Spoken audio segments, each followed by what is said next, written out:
নমস্কার বন্ধুরা, মুক্তিজ কিচেনে সবাইকে স্বাগত জানিয়ে আজকের ভিডিওটা শুরু করলাম। আজ তৈরি করলাম সাবুর রসমালাই।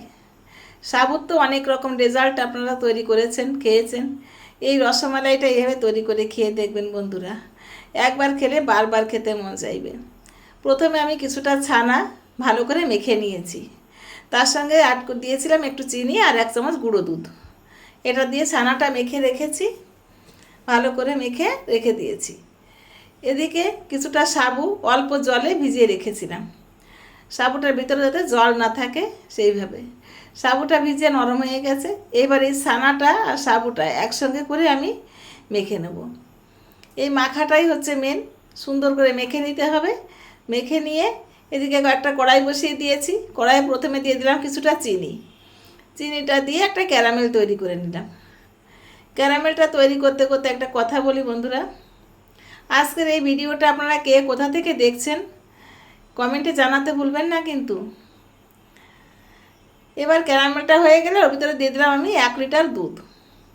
আপনারা যতটা পরিমাণে করবেন ততটা পরিমাণে দুধটা দেবেন। দিয়ে স্বাদ মতো দিয়ে দিলাম চিনি আর 1 চিমটি লবণ। চিনি আর লবণটা দিয়ে দুধটা ফুটিয়ে নিলাম। দুধটা আমি আগে থেকে জাল করেও রেখেছিলাম, তার জন্য এখন আমার বেশি একটা জাল করতে হয়নি। এবার এই যে মাখা সাবুটা ছিল, এখান থেকে ছোটো ছোটো বল আকারে তৈরি করে আমি দুধের মধ্যে দিয়ে দিলাম। ঠিক যেমন আমরা বড়াগুলো ছাড়ি ওইভাবেই ছোটো ছোটো করে ছেড়ে দেব, পরে এগুলো ফুলে বেশ বড় হবে। দেখুন বন্ধুরা, একদিক থেকে ছাড়ছি, অন্য দিক থেকে ভেসে উঠছে।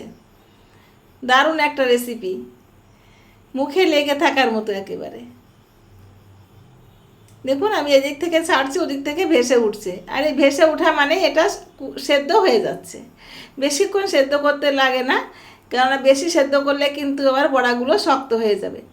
বড়াগুলো খুব সফট থাকে, অনেক নরম থাকে।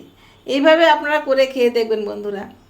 আজকের এই ভিডিওটা যদি আপনাদের ভালো লাগে, লাইক কমেন্ট শেয়ার করবেন, কমেন্টে জানিয়ে যাবেন কেমন লাগলো। আমার ভিডিওগুলো যদি আপনারা আমার ফেসবুক পেজ থেকে দেখেন, তাহলে আমার পেজটাকে ফলো করে আমার পাশে থাকবেন। আর যদি আমার ইউটিউব চ্যানেল থেকে দেখেন, তাহলে আমার চ্যানেলটাকে সাবস্ক্রাইব করে পাশে থাকা বেল আইকনটি অন করে দিবেন। আপনাদের একটা লাইক, একটা কমেন্ট আমাকে অনেক দূর এগিয়ে যেতে সাহায্য করবে। ফেসবুক প্ল্যাটফর্মে বন্ধুরা একা একাতে এগোনো যায় না, তাই আপনাদের সহযোগিতা প্রার্থনা করছি। দেখুন তো বন্ধুরা, আমার এই সাবুর রসমালাইটা কেমন লাগলো। কালারটা দেখুন শুধু, কত সুন্দর কালার এসছে, আর খেতেও ঠিক তেমন হয়েছে। ধন্যবাদ সবাইকে, আজ এ পর্যন্ত।